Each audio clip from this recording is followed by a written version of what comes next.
चलिए एक और इम्पोर्टेंट क्वेश्चन हम डिस्कस करने वाले हैं। क्लास 12th मैथमेटिक्स का ये क्वेश्चन है इंटीग्रल चैप्टर का।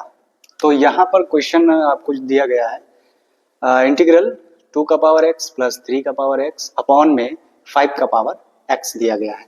इसका हमको क्या करना है, इंटीग्रल फाइंड करना है। तो चलिए इसका हम सॉल्यूशन फाइंड करते हैं। कैसे इसका सॉल्यूशन फाइंड करेंगे, और इंटीग्रल का अगर क्वेश्चन आप सॉल्व कर रहे हैं तो फार्मूला बहुत ही इंपॉर्टेंट होता है, उसी के अकॉर्डिंग ही हम सवाल को सॉल्व करते हैं। चलिए देखिए इसका हम कुछ सॉल्यूशन दिखाएं आपको। यहाँ पर जो ये लिखा हुआ है इसको हम थोड़ा इस तरह भी लिख सकते हैं। इसके बटे में इसको कर दीजिए 2 का पावर x ओवर 5 का पावर x प्लस यहाँ इसके बटे में इसको हम कर सकते हैं इस तरह से, यानी स्प्लिट कर दीजिए, अलग अलग कर दीजिए, तो ये हो जाएगा 5 का पावर x, कुछ इस तरह से हो जाएगा।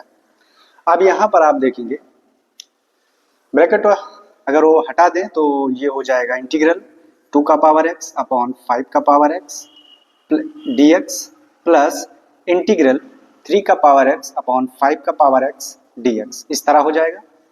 अब आप जानते हैं कि अगर a का पावर m है अपॉन b का पावर m है तो ये बराबर हम इसको इस तरह भी लिख सकते हैं a अपॉन b का होल पावर m, ऐसे भी इसको लिखा जा सकता है। तो यहाँ पर देखिए 2 का पावर भी x है, 5 का पावर भी x है, तो हम इसको लिख सकते हैं 2 अपॉन 5 का पावर x dx प्लस इसी तरह इसको भी लिख सकते हैं 3 अपॉन 5 का पावर x dx।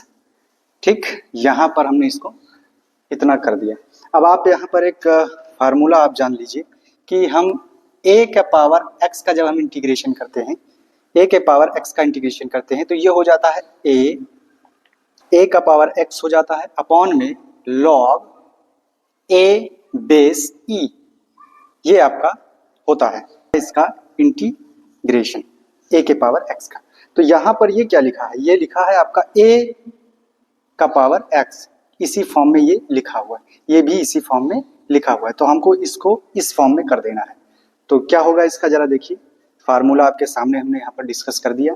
ये हो जाएगा a के पावर x का होता है a का पावर x यानी 2 अपॉन 5 का पावर x बटे में हो जाएगा log e, बेस में e रहेगा, और a यानी 2 अपॉन 5, ये हो गया इसका इंटीग्रेशन, प्लस इसी तरह इसका भी होगा तो 3 अपॉन 5 का power x upon log a कितना है 3/5 यानी 3/5, और बेस में लगा देंगे e, तो और यहाँ पर लगाएंगे c सम कांस्टेंट। तो ये है इसका सॉल्यूशन।